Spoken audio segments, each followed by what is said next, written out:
Assalamualaikum warahmatullahi wabarakatuh.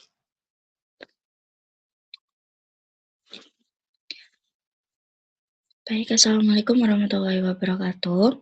Kami dari tim 3 akan mempresentasikan manajemen industri bab 13.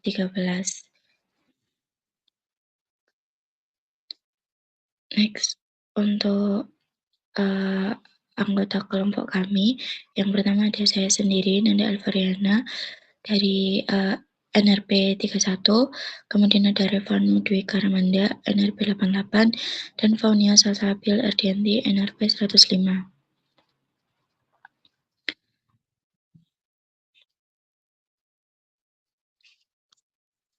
Nah, yang pertama ini kita akan menjelaskan tentang example 5. Nah, untuk permasalahan pada tabel di samping itu ingin diselesaikan perencanaan agregat dengan meminimalkan biaya pencocokan produksi di berbagai periode dengan permintaan di masa mendatang. Next. Nah, perencanaan agregat itu merupakan proses merencanakan produksi jangka menengah untuk menyeimbangkan kapasitas dengan permintaan sehingga biaya operasional menjadi minimum.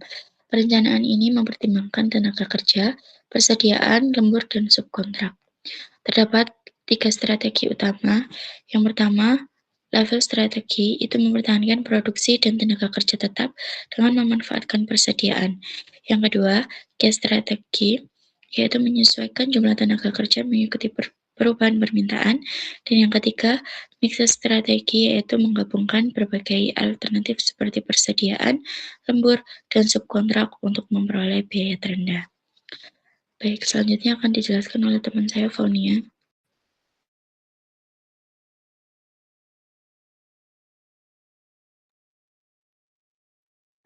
Pada example 5 ini, bagaimana menyusun rencana agregat dengan menggunakan metode transportasi. Metode ini yaitu pendekatan linear programming dengan mengalokasikan kapasitas produksi untuk memenuhi permintaan tiap periode. Tetapi metode transportasi ini memiliki keterbatasan karena hanya cocok digunakan pada biaya yang bersifat linear, yaitu penambahan biaya satu unit produk akan menambah biaya dengan jumlah yang sama. Jadi setiap satu unit bertambah, biayanya akan bertambah.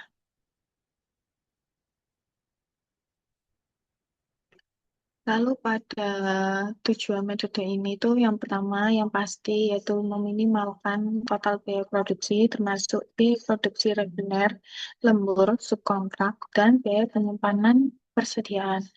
Yang kedua adalah mengalokasikan kapasitas produksi secara optimal agar semua permintaan terpenuhi. Hal yang ketiga yaitu kita dapat menentukan jumlah produksi pada tiap periode berdasarkan kapasitas yang tersedia.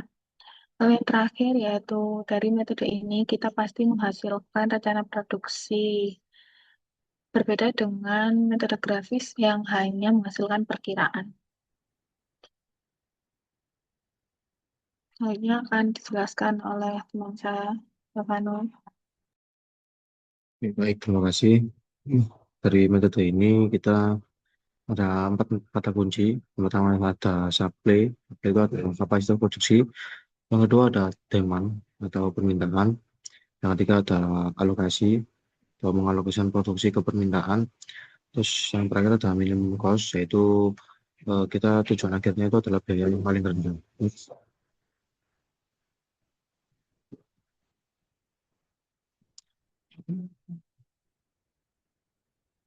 Nah, penjelasannya itu supply atau pasokan. Supply adalah jumlah kapasitas yang memenuhi permintaan pada setiap periode. Supply itu berasal dari persediaan awal, produksi waktu reguler, produksi lembur, produksi subkontrak, dan total supply yang harus cukup untuk memenuhi seluruh demand atau permintaan. Nah, demand atau permintaan adalah jumlah produk yang dibutuhkan pelanggan pada setiap periode dan harus dipenuhi menggunakan supply dengan biaya serendah mungkin. Terus untuk selanjutnya biaya itu merupakan pengeluaran yang timbul untuk memenuhi demand.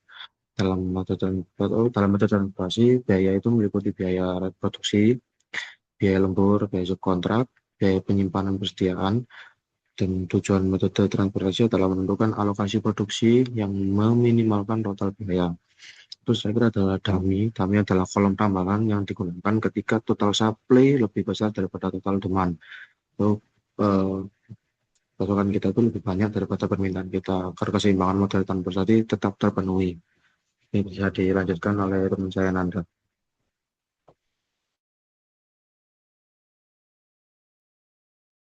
Nah, berikutnya itu langkah penyelesaian. Jadi langkah penyelesaian yang pertama itu menentukan kapasitas produksi atau supply dan jumlah permintaan atau demand di tiap periode. Setelah ditentukan, lanjut diseimbangkan total supply-nya, yaitu total demand. Jika ada selisih, maka harus ditambahkan dummy. Dan yang ketiga, dibuat tabel transportasi beserta biayanya. Nah, yang keempat ini mengalokasikan produk dari biaya terendah hingga demand terpenuhi di setiap periode. Lanjut, menghitung total biaya solusi awal, yaitu alokasi dikali biaya, dan melakukan uji optimalisasi untuk memperoleh biaya minim. Next.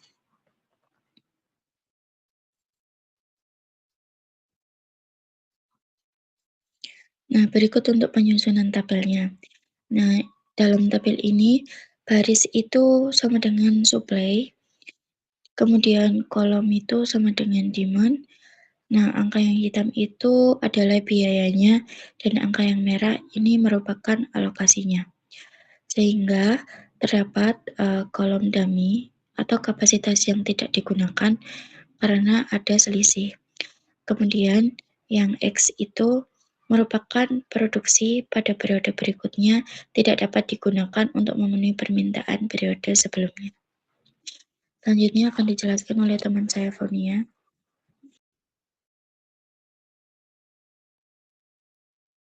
Langkah selanjutnya yaitu kita menganalisis data.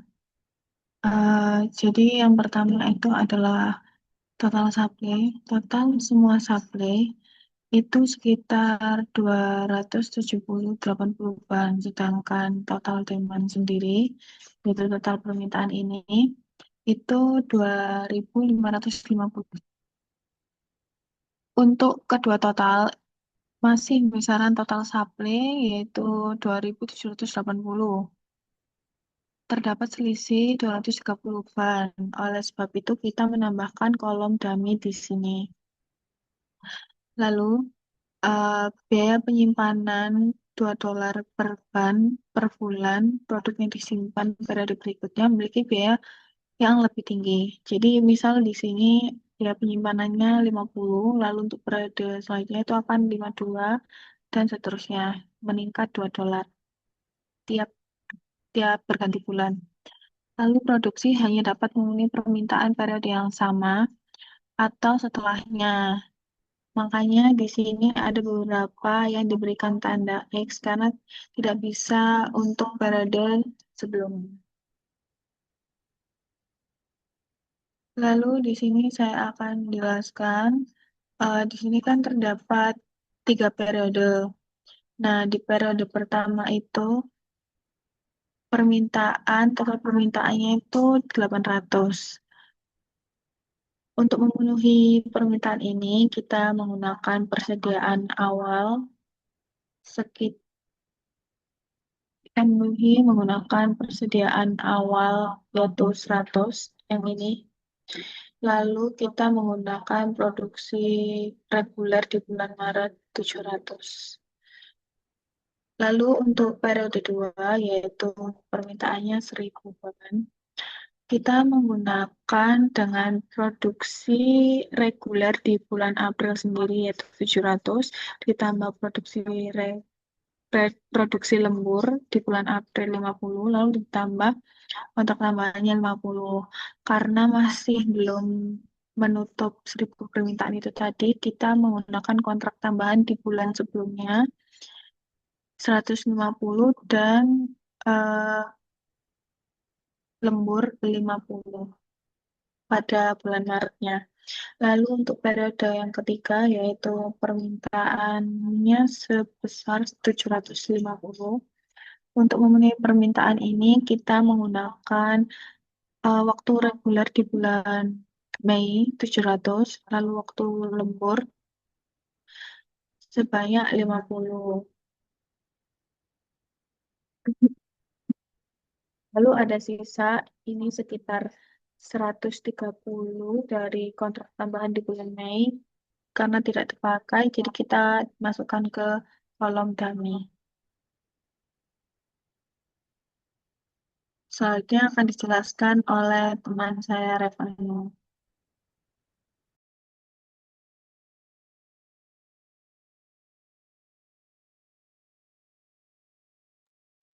Biasanya ada biaya pada tabel dan inflasi diperoleh dari biaya total sama dengan biaya produksi ditambah biaya penyimpanan. Dengan biaya penyimpanan 2 per ban per bulan. Contohnya reguler periode 1 itu kan ada 40 yang tidak disimpan. Nah, reguler pada periode 2 untuk 40 ditambah 2. Nah, pada reguler ketiga itu 40 tambah 2 ditambah 2 lagi. Jadi 44. Begitu juga lemburnya. Lemburnya juga gitu, 50 menjadi 2. Dan di selanjutnya dari 54. Subkontrak juga sama, 70 dari 72 dari 74. Persediaan awal juga seperti itu, dari 0 hingga 4 di setiap bulannya. Nah, produk digunakan di periode yang sama tidak ada biaya simpan. Produk yang digunakan di periode setelahnya dikenakan biaya simpan sebesar 2 per ban per bulan. Karena itu biaya meningkat 2 setiap periode linear. Next. Nah, eh, ini dari solusi awal itu total biaya solusi awal itu 105.900. Terus pada solusi optimal itu solusi awal semua permintaan memang sudah terpenuhi kan, tetapi masih ada beberapa alokasi yang menggunakan jalur dengan biaya lebih tinggi.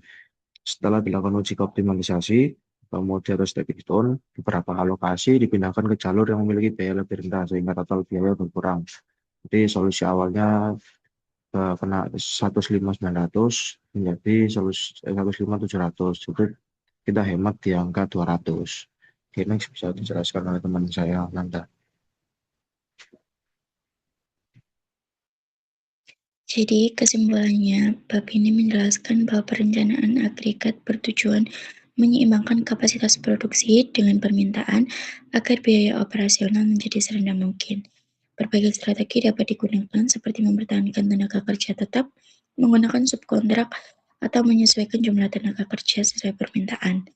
Metode grafis membantu membandingkan beberapa alternatif rencana secara sederhana, sedangkan metode transportasi atau linear programming mampu menghasilkan solusi yang lebih optimal dengan mempertimbangkan biaya produksi persediaan, lembur, dan subkontrak. Dengan solusi awal menghasilkan biaya $105.900, sedangkan setelah uji optimalitas diperoleh biaya minimum $105.700.